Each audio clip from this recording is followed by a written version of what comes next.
Vamos falar sobre hipocrisia. Você sabe o que é? Você sabe se você é um hipócrita? Fica aqui nesse vídeo e aprende de uma vez o significado desta palavra e se ela faz sentido na sua vida.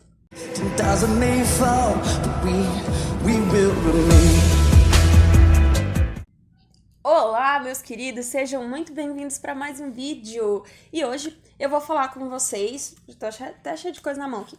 Eu vou falar com vocês sobre uma passagem que está em Mateus 3. Nós vamos entender melhor o que é a hipocrisia e eu vou fazer isso dando dois exemplos para vocês de personalidades da época de Jesus e que tem muito a ver com as nossas épocas de hoje, tá? Sem mais delongas, vamos para a passagem bíblica.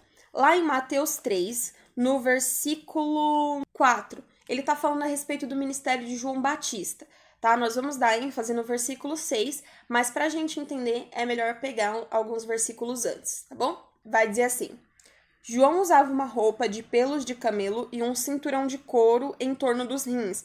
Seu alimento consistia em gafanhoto e mel silvestre. Então vieram até ele Jerusalém, toda a Judéia e toda a região vizinha ao Jordão, e eram batizados por ele no rio Jordão, confessando os pecados. Como visse muitos fariseus e saduceus que vinham ao batismo, disse-lhes: Raça de víboras, quem vos ensinou a fugir da ira que está para vir? Produzi, então, frutos dignos de arrependimento, e não penseis que basta dizer: temos por pai Abraão. Porque vos digo que mesmo dessas pedras, Deus pode suscitar filhos a Abraão. O machado já está posto à raiz das árvores, e toda árvore que não produzir bom fruto será cortada e lançada no fogo. Pois bem, como vocês já entenderam, as duas personalidades sobre as quais eu quero falar são de fariseus e saduceus. Vamos entender melhor o que eles têm em comum, porque eles conflitavam tanto com o ministério de Jesus, e vamos entender o que isso tem a ver com o nosso dia a dia, com a nossa vida de hoje, ok? Então eu vou tentar falar com palavras simples, tá? Os fariseus, eles eram um grupo religioso na nossa linguagem hoje seria mais ou menos os pastores, tá? Eles eram muito conhecedores da Torá, do Antigo Testamento, e eles eram ali bem intelectuais nessa parte religiosa. Qual que era o principal problema dos fariseus? Eles eram legalistas. O que significa isso daí? Que eles acreditavam que por seguir uma lista de regras, eles seriam salvos. Então, é basicamente assim: se eu guardar o sábado, se eu sacrificar o animal corretamente, se eu não cortar a minha barba, se eu fizer isso, se eu fizer aquilo, se eu fizer aquilo outro, minha salvação está garantida. Deus tem que me perdoar porque eu cumpri todas as exigências. Era basicamente assim. Então, não importa como está o coração, não importa se o arrependimento é sincero, não importa a fé. O que importa é se eu cumprir a minha lista de tarefas. Se eu cumprir, Deus tem a obrigação de me dar o que eu mereço. É basicamente assim. Então, eu não sei se você já consegue perceber, mas aqui a gente já encontra um problema gigantesco. Porque quando Jesus Cristo vem trazer o evangelho, ele começa a dizer que a salvação vem pela fé. Ou seja, você não pode fazer nada para merecer a salvação, porque você nunca mereceria a salvação. Então, apenas pela fé você é salvo. E aí, isso explode a cabeça dos fariseus, né? Porque eles estavam acostumados ali a seguir aquele montante de regras para merecerem a salvação. Então, esse era o ponto dos fariseus. Como eram os saduceus? Os saduceus, eles já eram aquele grupo extremamente intelectual, muito bem posicionado politicamente, e eles acreditavam muito na razão. Então, veja bem aqui comigo, eles tinham algumas dificuldades no que diz respeito a se dar com os fariseus e também com Jesus. Por quê? Eles não acreditavam que todo o Antigo Testamento era a palavra de Deus. Já começa por aí. Então, eles acreditavam só em algumas partes.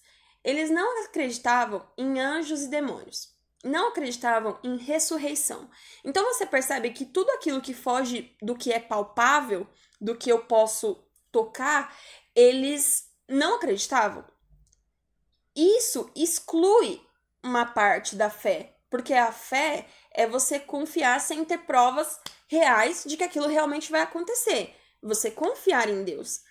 Deus nos dá motivo para crer nele de modo geral. Porque ele cuida de nós, enfim, nós temos provas na nossa vida de que Deus é capaz de cuidar de nós e por isso nós confiamos nele. Mas, ali no momento, você precisa acreditar em Deus, certo? E isso não era palpável o suficiente. Então, eles também meio que suprimiam a fé, abafavam a fé. E os saduceus tinham um problema também, que era o seguinte: se eles tinham que mudar a sua visão sobre algum assunto ou sobre a sua fé para permanecer com a sua posição naquele grupo social, eles mudavam. Então, eles também não acreditavam naquela forma de seguir a listinha certinha. Era meio assim: somos filhos de Abraão. Tipo assim, Deus nos ama, independente do que a gente faça. Era mais ou menos assim. Você percebe como são extremos? E você consegue perceber por que o ministério de Jesus batia tão de frente com essas pessoas? O que João Batista diz para eles é o seguinte: o machado já está posto à raiz das árvores, e toda aquela que não der bom fruto será cortada e lançada no fogo. Antes disso, ele vai dizer: não pensem que basta dizer temos por pai Abraão. Ou seja, eles utilizavam, os dois grupos utilizavam o fato de serem descendentes de Abraão como um escudo. Tipo assim, não importa o que eu faça, eu sou filho de Abraão, eu mereço o amor de Deus. Deus me escolheu. Como se eles fossem melhores do que as outras pessoas. Aplicando isso nos dias de hoje, e a parte que eu quero que você faça sua autoanálise nesse momento, é o seguinte. Então, presta atenção. Tudo que eu falar, pensa em você, se você já fez isso. Os fariseus acreditavam que seguir uma lista de regras era o que fazia eles merecerem a salvação. Então vamos lá, será que você já pensou que pelo fato de você ir para a igreja, participar das atividades, estar lá todo domingo, talvez contribuir em algum grupo, cantar em algum grupo, você já pensou que por causa disso você era bom? Você já pensou que por causa disso não teria possibilidade de você ficar no arrebatamento? Porque você faz todas essas coisas. Você já pensou? Seja honesto consigo mesmo. Seja sincero, porque Deus já conhece o seu coração.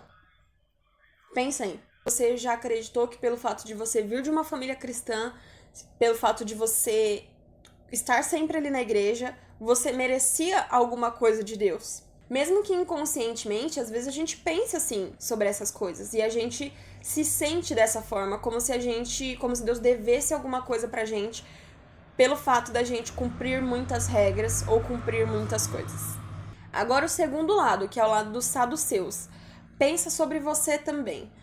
Então, os saduceus, vamos rever aqui algumas coisas deles. Eles não acreditavam no Antigo Testamento inteiro, então eles acreditavam só em algumas partes.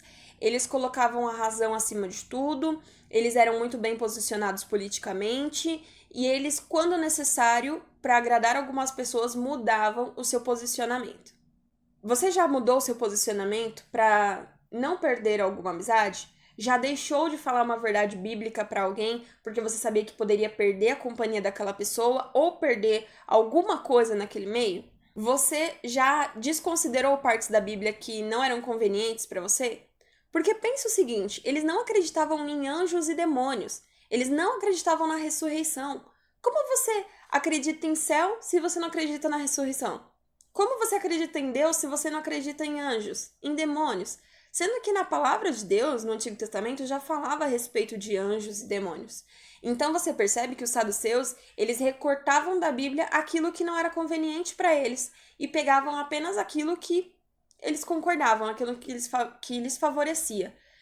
Isso tem muito a ver com a gente. Muitas vezes a gente só pega da Bíblia aquilo que a gente quer e o que não nos agrada, a gente ignora. Ou a gente não toma como verdade na nossa vida. Nós precisamos entender que o Evangelho não foi feito para ser moldado a nós. Nós fomos feitos para ser moldados ao Evangelho. A Bíblia não precisa mudar, quem precisa mudar somos nós. A Bíblia não tem que se adaptar ao nosso estilo de viver. Nosso estilo de viver tem que se adaptar à Bíblia.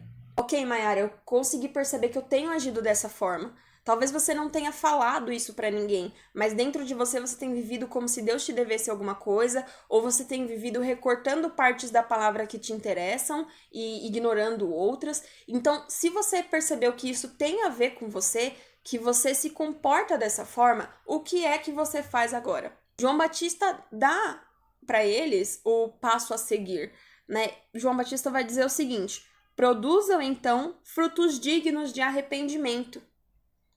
Que seria basicamente o quê? Prove com as suas atitudes que o seu pensamento mudou. Lá em Mateus 12:34, Jesus está falando novamente com os fariseus e ele também vai dizer: raça de víboras, como podeis falar coisas boas se sois maus? Porque a boca fala daquilo que o coração está cheio. E aí ele vai continuar dizendo: o homem bom do seu bom tesouro tira coisas boas, mas o homem mau do seu mau tesouro tira coisas más. Então, quando João Batista fala de produzir frutos dignos de arrependimento, o que ele está querendo dizer é o seguinte: produzam frutos que condiz com o coração de vocês. Então, se vocês estão arrependidos, produzam frutos que mostrem esse arrependimento. Jesus aqui está falando da mesma coisa. Ele fala: como vocês podem falar coisas boas se vocês são maus? Porque a árvore, ela é conhecida pelo seu fruto. É isso que Jesus Cristo está dizendo. Então, o que você faz agora? Se arrependa desse comportamento que você teve e comece a produzir frutos dignos de alguém que se arrependeu, que comprovem que você está arrependido. Então, volte para a palavra de Deus, entenda que a sua salvação você não vai merecer, você não tem como comprar a sua salvação. Ela foi comprada por Jesus na cruz e por intermédio dele, você é filho adotivo de Deus. E o que você pode fazer agora é fazer a sua vida valer o sacrifício de Cristo. Viver de uma forma que faça valer a pena a morte de Jesus. É isso que você pode fazer. Volta para a palavra de Deus, leia essa palavra. Se você tiver dificuldade, começa pelo livro de Provérbios, que é um livro muito prático. Começa por algum lugar, leia a Bíblia, ore e produza frutos que mostrem que você se arrependeu. Eu espero que esse vídeo tenha abençoado sua vida, como me abençoou. Essa palavra, antes de ser passada para vocês, foi ministrada pelo Espírito Santo no meu coração, porque como eu falei para vocês, eu me via como um fariseu, como uma pessoa que acreditava que merecia, que era boa. Eu acreditava que eu era uma pessoa boa. E é por isso que essa palavra me impactou tanto, porque eu acreditava nisso. Essa era a minha verdade. Mas o Espírito Santo me mostrou essa palavra que nos confronta, esse evangelho que bate aqui dentro e faz você querer mudar. Eu espero que isso tenha acontecido com você. Se você gostou desse vídeo, curte esse vídeo, se inscreve nesse canal para você receber mais vídeos assim, ativa as notificações, porque nós temos vídeo novo todas as quartas e sábados, às 20 horas, e segue lá nas redes sociais, porque lá no Instagram eu também coloco várias reflexões bíblicas em texto para você ler ali durante a semana, no trem. Então, eu espero que tudo isso contribua para o seu crescimento espiritual. Eu espero vocês no próximo vídeo. Um beijo, tchau!